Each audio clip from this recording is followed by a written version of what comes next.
So you'll tell us what the mix would be under a coalition plan by 2050 and the cost of nuclear as compared to renewables. We will be showing you the mix, yes. In terms of the cost, while yes, we'll be completely transparent about the cost of nuclear, but to be clear here, we are talking about comparing the total system cost, which is what Chris Uhlmann revealed last night. You don't just compare the cost of one technology.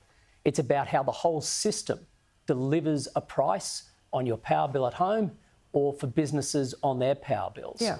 Now, to date, Chris Bowen has been telling the Australian people it would cost $122 billion. What we found out last Friday from Frontier Economics, an independent body, is it would cost 5 times what Chris Bowen has been telling the Australian people. And Chris Uhlmann's show last night unpacked where you're going to see that cost hit. And in particular, it will be the network charges, which already constitute the largest part of your electricity bill. They are going to go through the roof when you have this renewables-only approach of Labor's. Sure, but if you've got part of the nuclear plan as well, and it should be clear that the coalition is still pursuing renewables, a substantive amount of renewables in the grid, what percentage would it be? And there are really no least cost options now. So you can't really sit here this morning and say, well, our plan will be cheaper than Labor's, can you? Yes, I can. How? And I am saying that. And I'm saying if we don't have the cost of nuclear? And I'm saying by the end of the year, Laura, I apologise if I'm just repeating myself. As we've said consistently, by the end of the year, you will see the full economics of the coalition. So you know the cost, but you don't want to tell us until the end of the year. What's more, I clarified last Friday that the economics will be released in 2 parts. Part 1 is to clarify the lie that Labor has been perpetrating, where it was found out it's not $122 billion, it's $642 billion. Now, report 2 will look at the coalition's economics.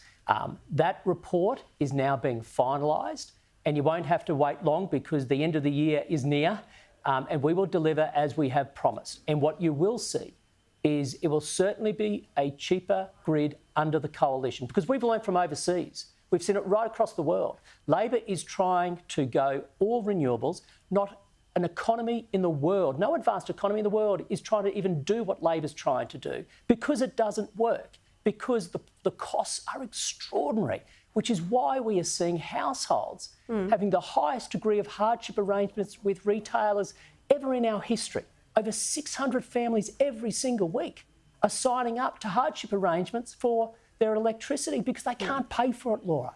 And yet, even yesterday, even this morning, better still, the acting Prime Minister, even after Uhlmann's doco, is out there saying, oh, renewables are the cheapest form of energy, and backing in Labor's plan for a renewables-only grid, when it has been proven it is 5 times more expensive than what they've told the Australian people, and prices are only going to skyrocket, yet they continue to lie to the Australian people. They legislated it for none less. I mean, this is legislating a lie. And here they are continuing to tell the Australian people prices are coming down, but Australians now know the truth because they're getting it in their mailbox. They're getting in their inbox. The bills keep going up, Laura, which is why we've done the work as a coalition. We've made sure it's been done comprehensively. We've made sure modelling has been done independently, completely transparently. Since Friday, when that modelling came out, Labor Party has not challenged the numbers because they know it's true that Chris Bowen has been lying to the Australian people. It's 5 times more expensive than what he's been telling the Australian people. Okay. And Chris Uhlmann crystallised that last night. With the Trump re-election and his previously well-canvassed views on net zero and the Paris climate targets, will the coalition remain signed up to that? Yes, we will. I Why? think with all the argy-bargy in Australia on climate change and energy, at least we do have a degree of consensus on the need for us to get to net zero by 2050. And the work that we have done as a coalition has always been driven by one thing, and that's what's in Australia's best interest. Come 2050, we need an Australia that is still rich, strong, and fiercely independent. Can we do that while decarbonising?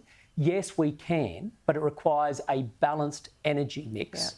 And that mix must include zero emissions nuclear energy. That's what's happening around the world, by the way. Labor's approach, we're isolated. No one else is trying this around the world because it's going to leave Australia poor, weak and dependent on foreign powers. That's not the future we want. Ted O'Brien, we're right out of time. We'll speak to you again soon, no doubt. Thanks so much. Thanks very much, Laura. Thanks for your time.